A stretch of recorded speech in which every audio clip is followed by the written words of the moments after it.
My people, make una come hear another one. INEC and APC don finally dey defeated, my people, as their lawyer no fit respond to seize massive evidence wey Peter Obi submit. My people, na Peter Obi dem wan take play. Na Peter Obi dem wan take play. Our God no dey sleep, my people. Obedient family in the house, make una hit the like button, make una share this video, make una hit the like button so that Facebook go fit recommend am to others, so that make people see wetin dey happen right now for court. The two petitioners, His Excellency Peter Obi and Alhaji Atiku Abubakar, have made their cases against INEC and Tinubu, and the next stage is for INEC, APC and Tinubu's lawyers to begin to respond to the cases made against their clients. Atiku closed this case with his last witness focusing on tendering documents to prove that Tinubu was not even qualified to run in the first place, while Peter Obi focused on trying to say, well, he did not win the election, I did. And in that regard, the main issues remain: one, the non-transmission of election results from the polling unit to the IREV using the beavers. That was the basis of the credibility of the election. That was why so much money was invested in the election. That was why the people of Nigeria believed. Even Nigerians in diaspora flew in to this country to vote for that reason. And the INEC chairman kept assuring, as the evidence have shown, he kept assuring that electronic transfer was sacrosanct. And not only are we taking his word for it, even the electoral law stipulates that. Former Senate President Ahmed Lawan said it clearly on camera right there in the Senate, and we have played that video here before. We all saw that. So that is one of the major issues that was not done, and that is why Labour Party is saying we cannot accept the results of this election.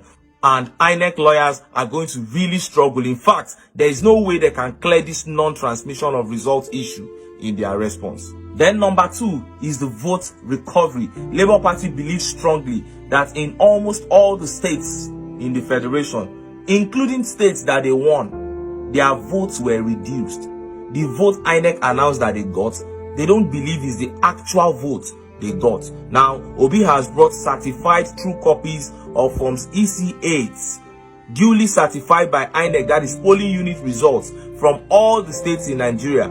And if the figures on these forms are recomputed, even though they didn't get the complete forms from all the states, if the figures of the ones available are recomputed, this point of reduction of votes in states across the nation, notably Lagos, Plateau, Rivers, will easily be proved. And there is no response that INEC lawyers can give that will be strong enough to stand against numbers. Numbers don't lie. Main issue number three is one that emanated during the course of the proceeding, and that is INEC's refusal to tender valuable documents. INEC's refusal to release valuable documents to the Labour Party. INEC have generally conducted themselves poorly anyway, so far. But the refusal to tender documents as important as the state collation sheets for the 36 states, including the FCT, is a very, very big issue that we can't sweep under the carpet. It is enough evidence that their hands are not clean. If you are sure you did the right thing, why you no go release state collation sheets to Labour Party? In fact, that should be the first document you should release. Hiding the state's collation sheet is like refusing to give a university student his transcript. You just told him you have a third class. He said, okay, give me my transcript. You say, no, I can't release that to you. And the guy is seeing it from his course that he's supposed to get a first class. How you think say that kind of guy go agree?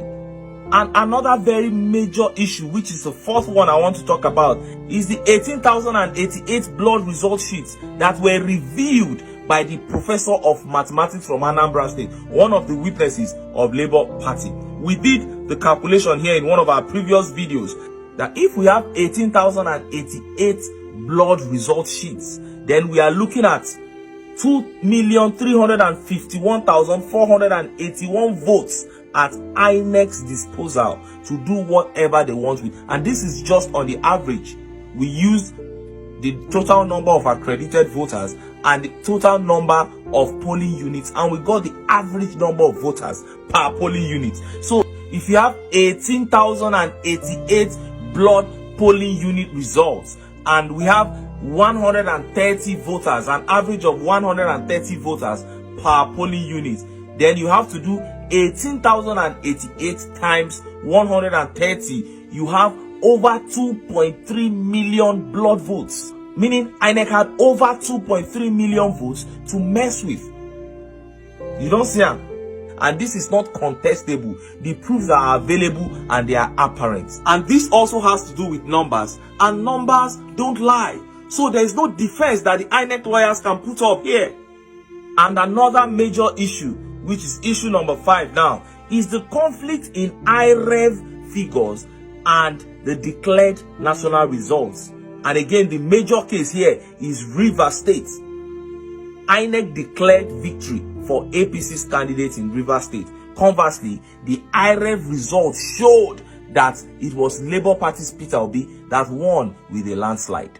And according to INEC guidelines, if there is a dispute, a conflict between the transmitted result to IREV and the physical result, the transmitted result takes precedence. Festus Okoye, the INEC National Commissioner, has said this many times on air.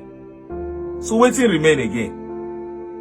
And when I say transmitted results, I mean the one that was transmitted on the day of election, right there from the polling unit, the result that was signed by the whole party agents.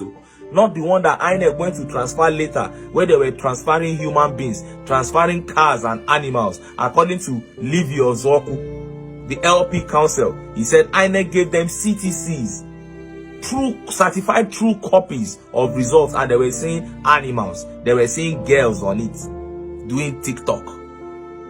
What a shame. The conflict between the IREV results and the results declared as the national results is another very big issue. Very big issue that I know that these lawyers are going to struggle to defend. There is no doubt about that. Then another very, very big issue. This one is purely a constitutional issue, and that is the issue of 25% of the total votes in the FCT. According to section 134, subsection 2b, everybody is already familiar with this part of the constitution. It said for a person to be declared president, he must score 2/3 of 36 states, that is 24 states, and he must score 25% of the total votes cast in the FCT. That is what is stipulated in the Nigerian constitution. And Obasanjo scored 25% in the FCT in both terms. Yar'Adua scored 25% in the FCT. Jonathan scored 25% in the FCT. Why should the case be different now?